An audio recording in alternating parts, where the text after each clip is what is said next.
Assalamualaikum warahmatullahi wabarakatuh. Bismillahirrahmanirrahim. Menanggapi live kemarin malam, insya Allah tanggal 27 Mei di iNews TV, Saudara Aiman, yang ya judulnya Rakyat Bersuara, yang kebetulan di situ sangat menyayangkan seorang advokat, ya, padahal seorang advokat itu disumpah berdasar pasal 4 ayat 2, ya harus objektif lah menyampaikan gitu ya. Dalam sumpah itu di Undang-Undang Advokat 18/2003. Jadi Saudara Firman menyampaikan bahwa yang disampaikan Saudara Firman itu mengatakan artinya kalau saya tanda kutip ya, ini sepertinya mengarah kepada Bang Egy, ya, Prof. Egy, dan dia menyebut juga kubu Roy Suryo ya seolah-olah mempermainkan hukum. Nah, ini yang saya maksud, tidak tepat seorang advokat berbicara begitu. Kenapa? Karena tuduhan itu sebenarnya tidak memiliki dasar dalam konteks berbicara mempermainkan hukum. Saya akan mengurai sedikit nggak usah panjang-panjang ya, bahwa tanggal 9 Desember Bang Egy sebagai Presiden TPUA itu mengadu ke Bareskrim Mabes Polri soal ijazah Pak Jokowi yang diindikasikan palsu. Dan tanggal 20 Maret itu memberikan tambahan bukti. Jadi tanggal 9 Desember ya 2024 itu mengadukan ke Bareskrim seorang Profesor Dr. Egy Sujana. Dan tanggal 20 Maret memberikan bukti tambahan. Ya, 2 sudah ya. Dan tanggal 7 April ditambah lagi. Itu yang tanggal 20 itu terlampir ada 7 flash disk atau video yang disampaikan. Terus tanggal 7 April itu ada bukti tambahan lagi dari Bang Egy ya, TPUA lah intinya begitu. Dan itu yang diajukan juga tambahannya adanya tanda tangan Profesor Dr. Insinyur Ahmad Suimitro ya, yang seharusnya Profesor Dr. ya Insinyur Ahmad Sumitro, dan itu dikuatkan oleh anaknya Profesor Dr. Insinyur Sumitro sendiri bahwa tanda tangan tersebut bukan dan nama bapaknya tidak pakai Sui. Nah, itu yang dijadikan tambahan Bang Egy yang ketiga kalinya menyampaikan ke Mabes Polri. Artinya dalam pengaduan itu mesti ada bukti awal dong diperiksa. Mesti itu, tidak mungkin tidak. Nah, ini yang saya maksud, jangan ada bahasa yang Bung Firman mengatakan bahwa mempermainkan hukum. Nggak boleh itu. Itu Anda tahu kan Undang-Undang Advokat itu 18/2003 pasal 4 ayat 2 bahwa disumpah yang isinya harus objektif, jujur menyampaikan itu. Jangan begitu dong gitu loh. Nah, ini nggak benar. Ini semacam ya somasi aja lah. Saya sekjen kebetulan gitu loh ya. Dan pemanggilan Bareskrim betul tanggal 15 pada saat itu disamakan saat Bang Egy waktu itu harusnya meluncur ke UGM Jogja dan dilanjutkan tanggal 16-nya ke rumah Pak Jokowi di Solo. Tapi karena ada panggilan terus Bang Egy juga kondisinya waktu itu kurang ini, akhirnya TPUA yang lain yang berangkat itu. Nah, tapi sebelum itu saya ceritakan, sebelum tanggal 15 April ini, bahwa sudah pernah ada pemeriksaan yang mendukung pengaduan Bang Egy ini. Ada Bang Medi, ada Bang DHL, ya, ada Rustam Effendi, terus ada siapa lagi? Rizal Fadila yang diperiksa. Artinya sudah mencukupi. Kenapa itu tidak mendapatkan LP selama 6 bulan? Kok dumas gitu loh, pengaduan terus. Sedang di kubu berikutnya begitu mengadu ke Polda, 1 hari sudah ada undangan klarifikasi, semua dipanggilin. Nah, itulah ya. Nah, kembali kepada tanggal 15 itu April, memang betul Bang Egy tidak hadir, tapi tanggal 24-nya kalau nggak keliru DHL datang ke Mabes Polri membawa tambahan baru bukti ya. dan itu sudah diperiksa dan itu clear. Nah ini yang saya maksud, bantahan bahwa tidak ada permainan hukum di sini atau yang mempermainkan hukum. Jadi Bung Firman sebagai advokat itu juga harus objektif. Jangan bahasanya ada seolah-olah menuduh, ya kan? Walaupun di awal permukaannya dikatakan mohon maaf. Ya tapi itu kesannya itu tidak baik gitu loh ya. Kita nih advokat. Ya bisalah menempatkan bahasa, apalagi yang saya katakan tadi di Sumpah Advokat itu sudah jelas harus objektif menyampaikannya. Nah selain daripada itu, kalau mengacu ini sudah menggeser dulu ya, bukan di Mabes, kita menggeser ke Polda. Di Polda itu memang ada panggilan 6 Mei, dipanggil lagi 22. Prof. Egy ini lagi di luar negeri. Dia lagi diindikasikan akut dan bukan indikasi, sudah ada bukti bahwa dia itu kena kanker usus menyebar. Nah tinggal proses yang di luar negeri itu ya akan dilakukan dalam minggu ini, mungkin operasi besarnya untuk memotong ususnya dan lain-lain ya. Ya yang dilakukan artinya medis ahlinya lah di sana gitu loh ya. Nah, dan itu juga setelah itu baru menunggu pemulihan, tentu itu agak sedikit panjang ya. Tapi ingat bahwa panggilan tanggal 6 di Polda, kan yang Mabes sudah lah ya selesai ya. Yang di Polda tanggal 6 itu adalah bentuk klarifikasi undangan. Artinya kalau bicara KUHP itu tidak diatur tentang itu. Tapi tetap menghormati, yaitu ada anaknya Hizbullah, dan termasuk juga setelah memberikan pengertian kepada penyidik yang memanggil tanggal 6 tersebut itu ada saya juga, tapi saya tidak langsung mengikuti. Ya ada advokat-advokat yang lain ya. Itu ada ini Gunawan juga, Mas Gunawan yang mendampingi juga, bahwa poinnya kondisi Bang Egy sakit, dijelaskan surat-suratnya dan segala macam. Bahkan di tanggal 22 Mei panggilan yang kedua juga membawa surat kembali kan, kemungkinan sudah melengkapi itu sampai pada tingkat labnya kalau tidak keliru ya, di luar negeri itu. Saya kira sudah itu clear juga, nggak ada masalah. Dan ini kan belum masuk pro justisia, ini yang harus diketahui. Belum masuk pro justisia, masih dalam konteks penyelidikan. Nah itu yang kita menganggap bahwa Bung Firman itu tidak pantaslah berbicara seolah-olah mengatakan kita ini, artinya Bang Egy, Roy Suryo dan lain sebagainya itu mempermainkan hukum. Janganlah, itu tidak baik gitu loh ya. Nah salah satunya itu klarifikasinya harus Anda juga bisa mengklarifikasi melalui beberapa media bahwa itu tidak baik, tidak benar gitu loh ya. Karena posisi Bang Egy juga sakit. Seandainya nggak sakit dia pasti datang. Ya, karena klarifikasi undangan itu memang tidak ada kewajiban untuk datang karena tidak diatur di undang-undang atau di KUHP. Tambahan lagi, kalau kita bicara advokat, semua kita advokat, ada undang-undang yang mengatur tentang hak imunitas. Undang-Undang 18 2003 itu pasal 16 jelas. Kita punya hak imunitas yang tidak bisa dipidanakan maupun diperdatakan, baik di dalam maupun di luar, dan itu dikuatkan oleh putusan MK. Itu clear.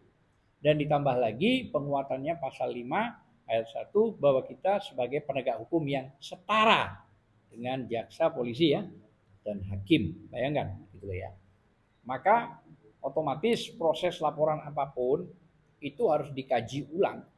Karena persoalannya apalagi cuma masalah delik absolut, artinya delik ini pencemaran nama baik kan begitu. Itu ya saya kira tidak inilah ya. Tapi itu delik absolut, jadi orangnya langsung. Dan ada lagi tambahan perma, peraturan Mahkamah Agung ya nomor 1 tahun 56. Bahwa kalau perdata berjalan, maka di hold dulu pidananya. Nggak jalan pidananya. Nah bayangkan aja, berapa kasus perkara perdata soal ijazah, ya kan, soal UGM juga, bahkan rektornya, bahkan SMA-nya yang digugat, mulai dari Solo, Sleman, Jogja, dan bahkan ada yang lain lagi. Nah makanya harus diselesaikan dulu. Kenapa? Karena butuh kepastian. Maksudnya kepastian itu apa sih beratnya untuk menunjukkan ijazah yang asli? Itulah maksudnya. Toh sebenarnya kalau memang kooperatifnya itu profesional, Karena begini, kalau kita bicara Pak Jokowi itu kan dipilih rakyat, ya kan? Dia karena faktor rakyat, ini Undang-Undang Dasar 1945 pasal 1 ayat 2 itu rakyat menjadi penentu di situ. Daulat tertinggi itu adalah rakyat. Maka setelah dipilih rakyat, mulai dari zaman wali kota sampai dia gubernur, sampai dia presiden 2 kali, wali kota 2 kali, saya kira itu kan sudah kepuasan yang cukup absolut ya, luar biasa gitu ya. Maksud saya apa sih beratnya kalau cuma mau menunjukkan, nggak sampai ribut begini, kira-kira nggak saling lapor, kira-kira begitu. Kalau memang fair mau menunjukkan gitu ya.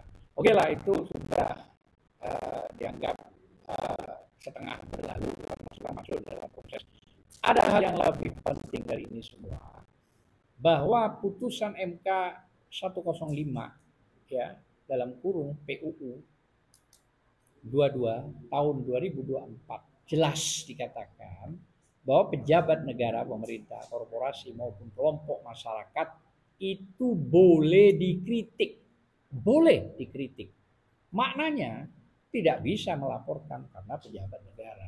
Nah, apakah sekarang Joko Widodo mantan presiden ketujuh ini pejabat negara? Masih iya, karena diangkat menjadi dewas sama dengan SBY. Dasarnya apa? Dasarnya Perkap 30 tahun 2025. Kira-kira bulan 2 kemarin dikeluarkan kira-kira ya. Nah, artinya apa? Mendapat gaji yang besar. Gaji tersebut kan uang negara, uang rakyat yang masuk di APBN.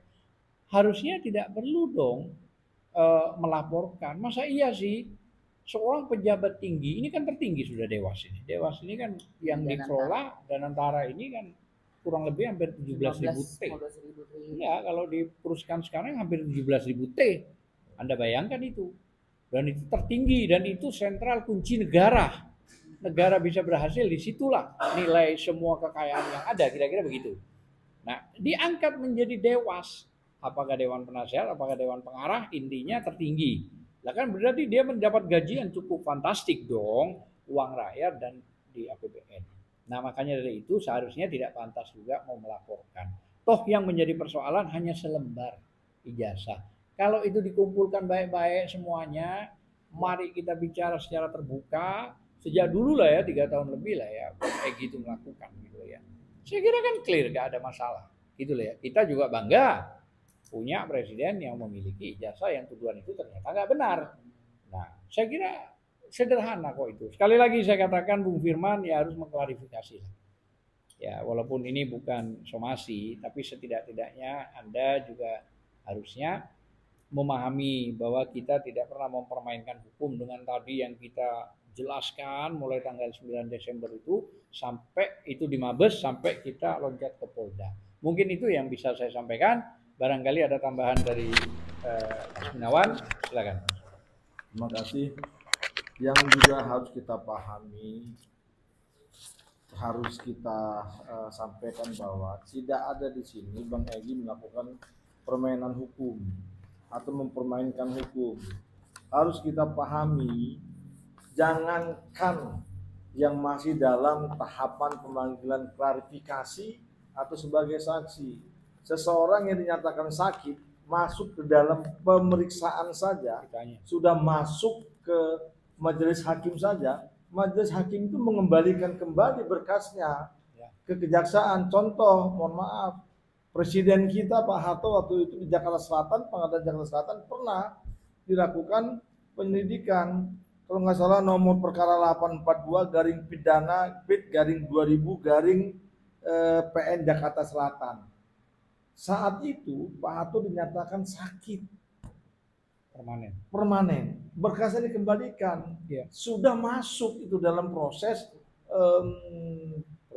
pro-justisia. Apalagi kondisi Bang Egy belum masuk proses pro-justisia dan sedang sakit permanen, sedang harus dioperasi. Kita mohon doanya lah, kanker, itu kanker dan sakit permanen, kita mohon doanya. Jadi Pak Firmanto, saya nggak kenal sama beliau ini, ya, hati-hatilah bicara, tolong itu klarifikasi.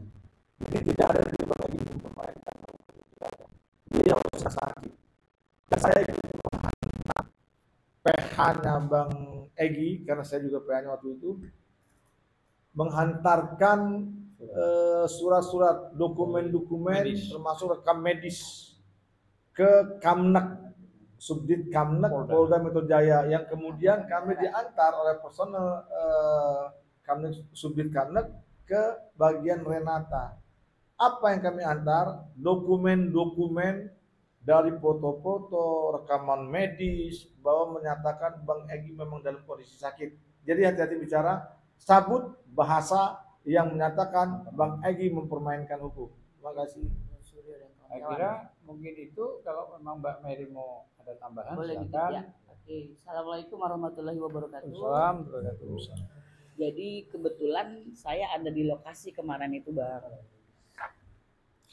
Kebetulan saya ada di lokasi dan memang dari pihak yang dihadirkan itu kan sebelah kanannya itu Bang Roy Suryo, Bang Rismon, kemudian Bang Komarudin, Bang Refli di luar, gitu ya. Kemudian di sebelah kiri itu Bang Firmanto, Pak Susno Duaji, dan Bang Fitra. Nah, kalau saya melihat bahwa tidak, iya, iNews TV, bahwa tidak seimbang gitu loh. Bagaimana mungkin dua orang ilmuwan yang istilahnya hari itu seperti dikuliti oleh pengacara. Ya, tapi nggak bisa kan dikuliti. Lah iya, makanya nggak nyambung. Andai di situ ada satu orang dari TPUA akan langsung tercounter. Jadi mungkin untuk iNews masukan supaya nggak jadi gaduh gitu loh. Karena maaf ngomong ini, komen-komen orang tuh, wah Bang Egy gini-gini gitu ya, mangkir, tidak bertanggung jawab dan sebagainya, bahkan jadi doa-doa yang buruk gitu loh. Dan ini tidak baik untuk iklim hukum di Indonesia. Jadi iNews kayak kemarin juga Bang Rismon itu seperti Pak Firmanto juga seperti gini bilangnya, Bang, siap nggak nih Roy Suryo sama ini, seolah-olah siap dijeruji lah intinya gitu. Nah, jadi masukan aja. Kami sebagai penonton juga nggak boleh teriak. Jadi saya melalui WhatsApp berkomunikasi dengan Pak Rismon kemarin, sehingga ada beberapa yang sempat diklarifikasi mengenai kehadiran dari Bang Egy. Begitu. Terima kasih, Bang. Ya, Assalamualaikum. Jadi itu ya sudah dijelaskan ya tadi ya, sudah sangat konkret penjelasan kita juga. Jadi sebaiknya hati-hatilah ya, kan kita advokat itu disumpah pasal 4 ayat 2 itu. Bang, kita harus berlaku objektif. Izin, ini banyak netizen mempertanyakan buktinya apa kalau Bang Egy itu lagi sakit atau lagi di luar negeri. Izin untuk biar di-spill kalau boleh ada buktinya, Bang. Itu iya, yang dimaksud kalau ini kan bukan dalam kapasitas pembuktian ini ya. Ini persoalan berbeda gitu ya. Tapi ya bukti itu sudah kita berikan kepada penyidik di Polda. Tadi yang sudah dijelaskan oleh Mas Gunawan sudah ada, dan kalau memang mau lihat Bang Egy lagi terlentang, dia lagi masih aktif, ada ya. Per hari ini ya. Dan rencana besok ya apa lusa dia akan dioperasi di rumah sakit luar negeri tersebut. Minta doanya ya. Ya. Minta doanya supaya sembuh, ya. Ini bisa cepat selesai. Ya, betul. Itu dioperasi, dipotong karena sudah indikasi kankernya cukup akut dan berat gitu loh ya. Sudah ya? Clear ya? Nah, itu salah satunya, banyak ya. Tentu kan kalau surat-surat dari medis itu mulai dari Pertamina ada, terus mana lagi lu rumah sakit Siloam mana? Saya nggak tahu. Siloam Surabaya. Siloam Surabaya ada, Pertamina ada, yang di luar negeri juga ada. Dan itu sudah disampaikan ke penyidik di Polda setelah panggilan tanggal 6 sama tanggal 22 itu ya. Dan Hizbullah sebagai anaknya sudah hadir gitu ya. Jadi itu salah satu contoh tadi waktu dia masih berbaring, dia masih mengucapkan salam dengan tangan mengangkat itu, intinya mohon doa kepada semuanya, semoga sembuh, semoga Allah memberikan yang terbaik karena ini penyakit kanker, tidak main-main penyakitnya. Dan kalau sudah setelah dievaluasi oleh rumah sakit dinyatakan sudah oke, nggak ada masalah, dia turun ke Jakarta, pasti dia menindaklanjuti klarifikasi tersebut. Insya Allah, saya yakin lah, apalagi soal-soal begini lah Bang Egy, pasti akan mau melakukan itu ya. Saya kira mungkin itu. Dan Bang Egy juga sudah komunikasi sudah langsung komunikasi dengan Bang Refli ya. Ya, Refli tadi Di juga prokes mencoba secara- prokes, Ya. sudah menjelaskan beberapa hal. Walaupun- Tapi poin yang saya jelaskan di Mabes Polri itu sudah cukup jelas tadi. Bagaimana prosesnya kelanjutan di Polda? Ya, kalau proses kelanjutan di Polda kan tergantung penyidik dong. Yang jelas 2 kali panggilan sudah menjelaskan surat-surat lengkap, anaknya langsung datang dan hasilnya rekam medis sudah diberikan, ya termasuk hasil lab mungkin. Saya kira itu sudah cukup. Nah kalau memang mau dia klarifikasi, monggo penyidik ke sana. Kan sudah ada alamat itu lengkap itu. Rumah sakitnya juga ada. Nah, tinggal tak perlu saya jelaskan di sini lah. Itu urusan penyidik internal. Saya kira mungkin itu. Ya, terima kasih. Assalamualaikum warahmatullahi wabarakatuh. Waalaikumsalam warahmatullahi wabarakatuh.